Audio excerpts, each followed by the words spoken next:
Le poète. Ce vouloir immense en un si petit corps, cette force cachée en de faibles ressorts, saisissent mon esprit de terreur sans pareil.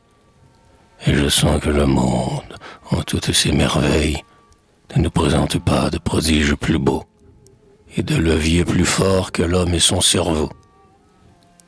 Et pourtant, au milieu de ce champ de victoire, dans mon âme descend une tristesse noire. Le regret comme une ombre obscurcit mon front nu, et je ne songe plus qu'à pleurer le vaincu. Et je m'écrie alors, sur l'œuvre divine, verrait-on sans respect se vautrer la machine, et comme hippopotame, insensible animal, fouler toute la terre avec un pied brutal? Où les cieux verront-ils luire leur voûte ronde, 6000 pieds impurs viennent ternir les ondes? Que diront les glaciers si leur neigeux sommet descendent dans la plaine et s'abaissent jamais?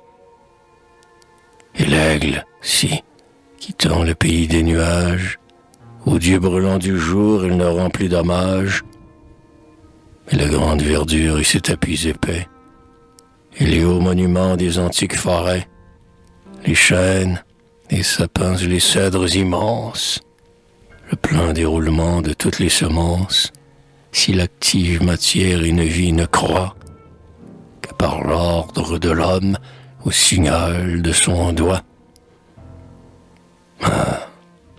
Les êtres diront, chacun dans son entrave, l'enfant de la nature a fait sa mère esclave.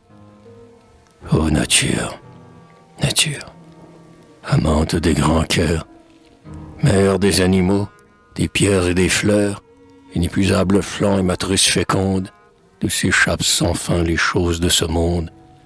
Est-il possible, ô toi dont le genou puissant, sur le globe nouveau berça l'homme naissant, que tu laisses meurtrir ta céleste mamelle par les lourds instruments de la race mortelle, que tu laisses bannir ta suprême beauté des murs envahissants de l'humaine cité, et que tu ne sois plus, comme dans ta jeunesse, notre plus cher amour, cette bonne déesse qui, mêlant son sourire à nos simples travaux, des habitants du ciel nous rendait les égaux, éternisait notre âge et faisait de la vie un vrai champ de blé d'or toujours digne d'envie.